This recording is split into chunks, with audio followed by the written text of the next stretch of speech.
한 주간 잘 보내셨습니까? 오늘 설교 제목을 더 나은 믿음이 되게 하소서 이렇게 정해봤습니다. 따라합시다. 더 나은 믿음이 되게 하소서.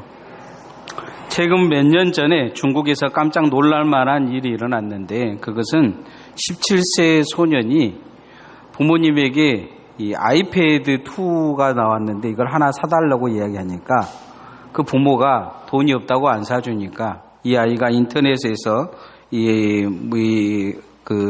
자기 검색을 해가지고 이 신장을 팔아버린 것입니다. 신장을 팔아가지고 어떻게 했냐면 신장을 팔아서 이 아이패드를 산 것이죠.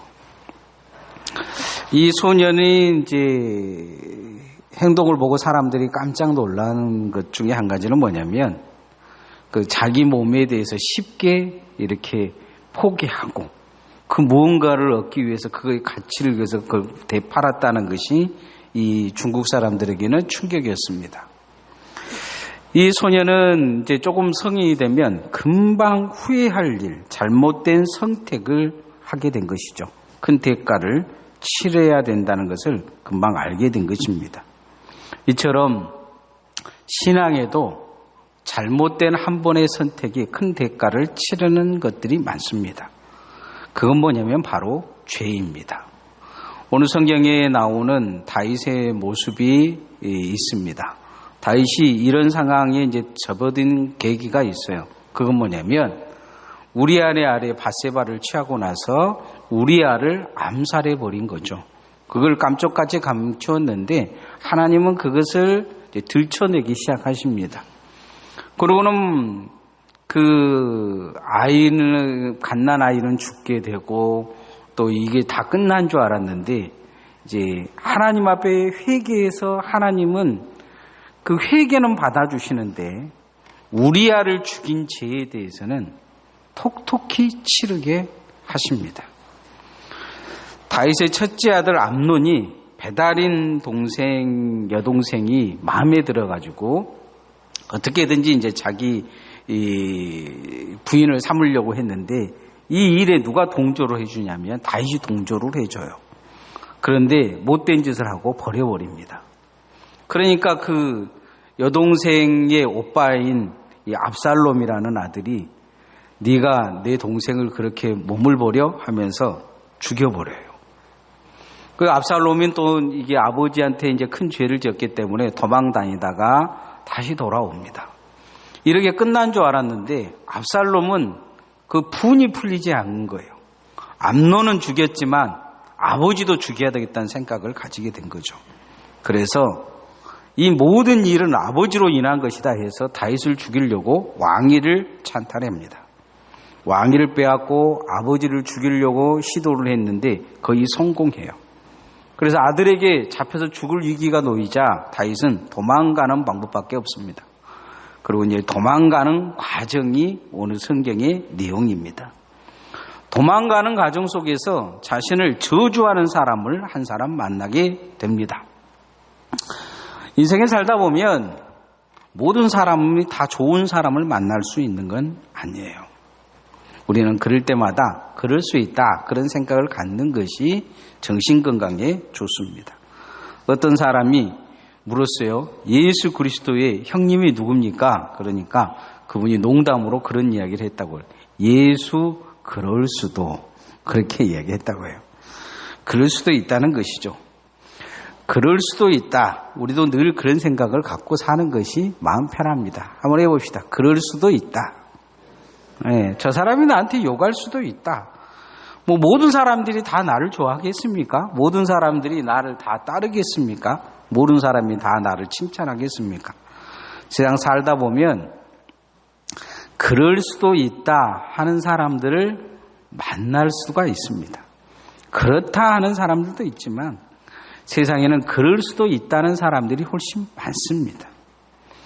그런데 정말 신앙인으로서 다윗은 오늘 보여준 건 뭐냐면 그럴 수도 있다는 상황을 넘어서 그 상황을 하나님을 만나는 상황으로 바꾸어 놓습니다.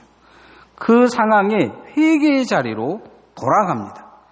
하나님의 사람다운 모습이 그 사람 속에서 나타납니다.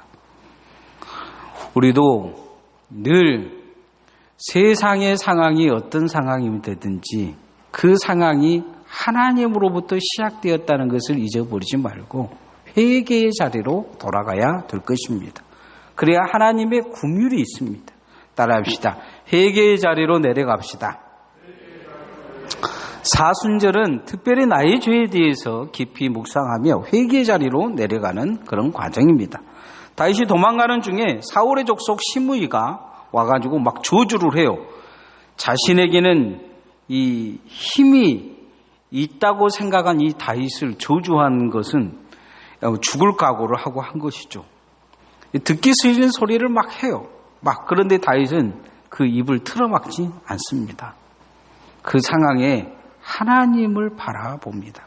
하나님이 어떻게 자신에게 말씀하시는가를 듣습니다. 정치인들의 여론조사를 보면 50% 정도 하면 잘한다고 해요. 요즘 문 대통령 보니까 50%를 못 넘더라고요. 아무리 잘해도 80%를 못 넘는 것 같아요. 주변 사람들도 다 그래요. 누가 마음에 든 사람들이 있겠습니까? 여러분 주변에도 보면 여러분 주변 한번 봐보세요. 100% 다 마음에 듭니까? 그렇지는 않지 않습니까? 그런데 다윗은 이 상황에 저 사람을 죽이자고 하는 사람들이 나타납니다. 다윗은 죽일 힘이 있었어요. 그런데 그 상황을 어떻게 바꾸냐? 하나님을 바라보는 상황으로 바꿉니다. 회개의 자리로 내려가는 것이죠. 이것은 내가 죄를 지었기 때문에 일어난 일이다. 이런 생각을 갖게 되는 것입니다.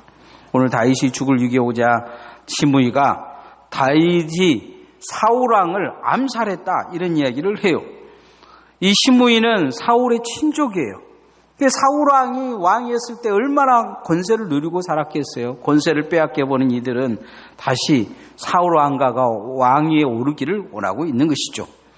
네가 비열하게 사울을 암살했다. 이렇게 이야기를 해요. 시므이가 다윗을 향해서 그런 이야기를 하죠. 피를 흘린 자, 사악한 자, 이런 말을 해요. 이건 분명히 모함이죠.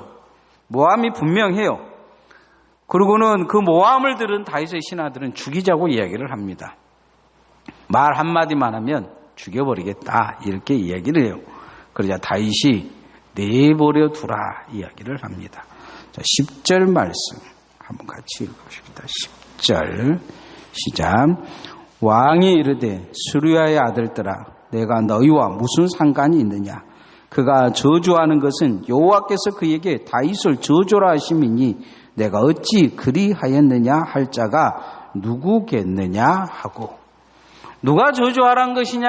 하나님이 저주하란 것이다. 이렇게 얘기를 해요. 하나님이 나에게 벌을 주시고 계신 것이다. 이 모든 근원은 무엇 때문이냐? 이 상황이 무엇 때문에 이루어졌느냐? 내가 우리아를 죽였기 때문이 아니냐? 이 이야기를 하는 것이죠. 하나님 앞에 지금 내가 벌 받고 있는 것이 아니냐? 지금 이 상황에서 사람 죽여야 되겠느냐? 내가 회개할 때가 아니냐? 이렇게 말하고 있는 것이죠. 신앙생활에 교회 오면 우리가 기억해야 될 것은 내 자신이 회개해야 될 사람임을 잊어버리지 않기를 소원합니다. 다른 사람의 문제가 아니에요. 신앙생활은 늘 나의 문제입니다. 어떤 상황이 되든지 하나님과의 나의 관계로 만들면 그 사람은 복을 받은 사람이요. 그 상황을 하나님과 남의 관계로 만드는 사람은 그 사람의 신앙은 썩어 문드러진 문둥병 같은 신앙입니다.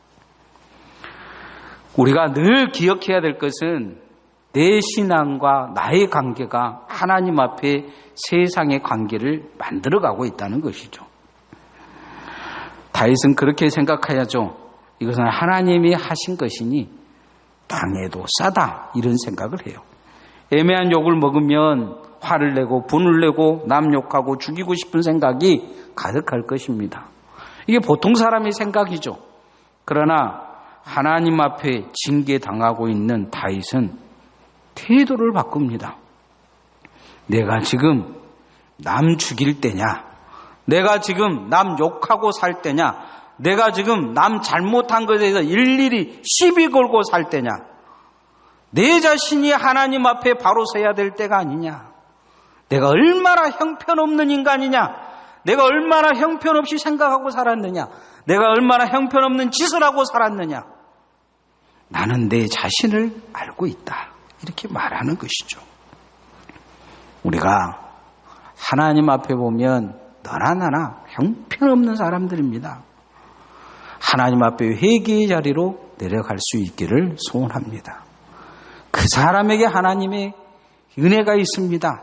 그 사람을 하나님은 가능성을 보십니다. 다윗이 가능성이 있는 것은 뭐 때문이냐? 이 자리에서 아마 다윗은 이 시므이를 죽였다면 다윗의 왕가는 여기서 끝나버렸을 것입니다. 그러나 하나님의 은혜를 구합니다. 이 코로나19 사태를 보면서 주님의 은혜를 구하십시다. 신천지 그 상황들 보고 또 주변에 있는 나라들의 상황들을 보면 욕할 것이 많죠. 잘못한 것이 드러나니까 욕 먹어야 되겠죠. 그러나 드러나지 않는 나의 마음은 어떻습니까? 하나님 앞에 우리는 회개할 것이 없습니까? 하나님 앞에 우리는 고쳐야 될 것이 없습니까? 철저히 이러한 시기에 예배의 자세를 바꾸고 기도의 자세를 바꾸고 하나님 앞에 나를 고쳐갈 수 있기를 소원합니다. 여러분, 예배 안 나온 사람들이나 예배를 안 드리는 사람들이 문제가 아니요, 예배를 잘못 드리는 우리가 문제일 수도 있습니다. 하나님은 그걸 더 크게 이야기를 하셔요. 우리는 어느 상황이든지 하나님 바라보고 살아야 될 줄 믿습니다. 따라합시다. 하나님 바라보고 삽시다.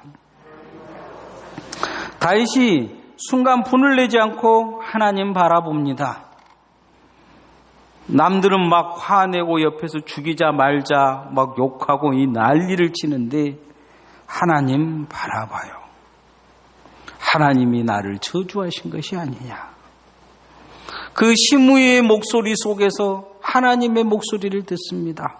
하나님의 말씀을 들어요. 저 시므이를 통해서 하나님이 나를 저주하고 있는 것이다. 무슨 이야기입니까? 이 상황을 해결하실 분은 하나님밖에 없다 이야기를 합니다. 그는 하나님과의 관계를 최우선으로 삼습니다. 우리도 신앙생활에 주님 앞에 오면 최고의 우선순위로 삼아야 될 것이 하나님과의 관계인 줄 믿습니다. 여러분, 교회의 문제, 여러분의 문제일 수도 있습니다. 그러나 가장 먼저 여러분이 가져야 될 것 중에 한 가지는 뭐냐면 한국교회가 이러쿵저러쿵 여러분이 이야기하기보다 여러분과의 하나님과의 관계가 바로 되어 있냐는 것이죠. 여러분과의 하나님과의 관계를 바로 잡으려고 예를 써야 됩니다. 내 마음이 하나님과 마음이 합했느냐? 내가 하나님이 원하시는 방향으로 가고 있느냐? 내가 말하는 것이 하나님이 원하시는 것이냐?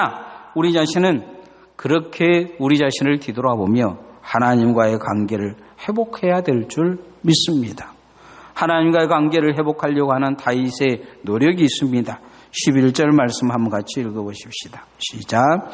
또 다윗이 아비새와 모든 신하들에게 이르되 내 몸에게서 난 아들도 내 생명을 헤아려 하거든 하물며 이 베냐민 사람이냐 여호와께서 그에게 명령하신 것이니 그가 저주하게 내버려 두라.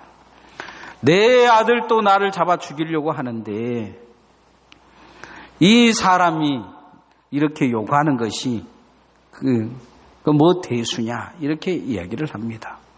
하나님이 지금 저 사람 저주하라고 그냥 나 내버려 두고 계신 거 아니냐.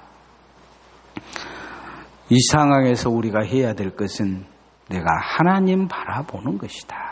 다윗은 그런 고백을 하고 있는 것입니다. 히브리서 기자는 예수 그리스도를 바라보라 이야기를 하고 있습니다. 신앙이 흔들리는 것은 주님 바라보는 신앙이 흔들리고 있기 때문일 수 있습니다. 사순절 십자가를 바라보시기를 소원합니다. 예수님 바라보고 살아야 됩니다. 여러분, 신앙이 가장 좋은 사람이 어떤 사람이냐? 예수님 바라보고 사는 사람이에요. 신앙생활 제일 교회 생활하면서 형편없는 사람이 어떤 사람이냐? 옆 사람 바라보고 있는 사람이에요. 교회 다니면 말이 많아진다고 해요. 말이 왜 많아지냐면 옆 사람 바라보는 사람이 제일 말이 많아요. 그러죠? 여러분 십자가 바라보는 사람들은 말이 없어요. 우리가 주님 앞에 예수님 바라보는 신앙으로 서야 될 줄 믿습니다. 스폴전 목사가 젊었을 때 너무 방황하고 절망해서 비를 쫄쫄쫄 맞다가 어느 시골교회에 들어가게 됐어요. 한 대여섯 명 앉아 있는데 그날 젊은 집사가 앞에서 설교를 하는데 보니까 일하다가 왔는지 정비공인지 기름때가 따닥따닥 얼굴에도 붙었어요. 그런데 히브리서 설교를 하면서 그렇게 설교를 하다는 거예요. 예수님을 바라보십시오. 비를 맞아갖고 쫄쫄 하면서 졸고 있는 이 스폴전에게 어이 청년, 길 잃어버린 청년, 방황하고 있는 청년, 예수를 바라보시오.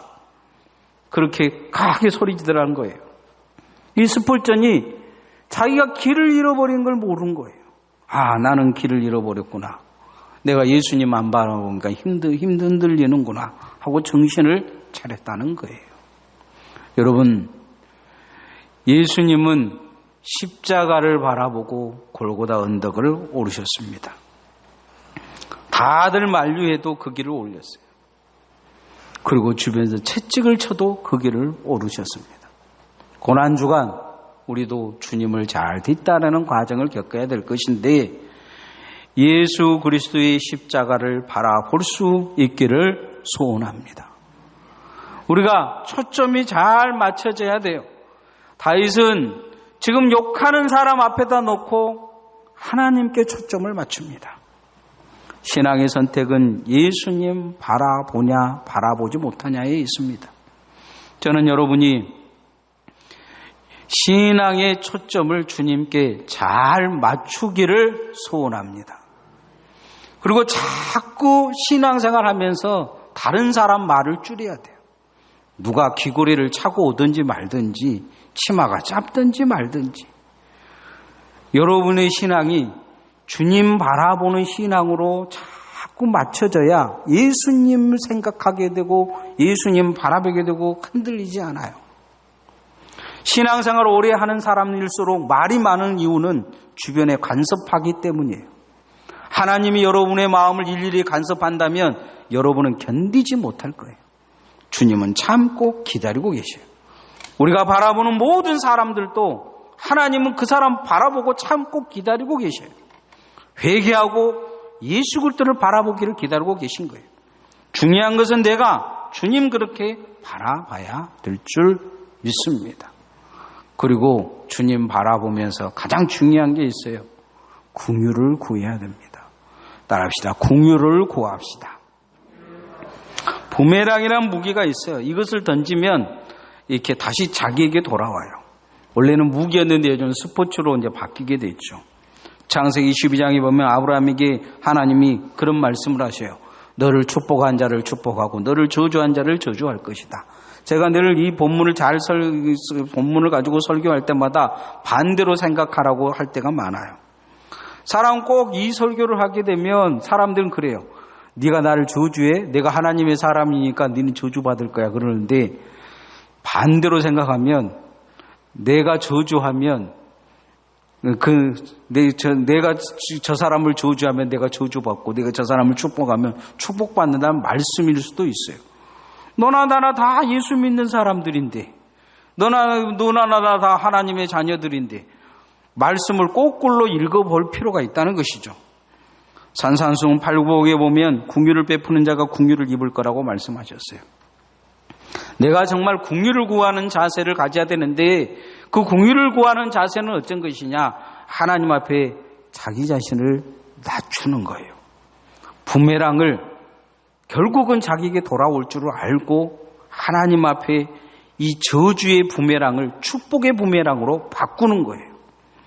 이미 부메랑이 지금 돌아오고 있어요.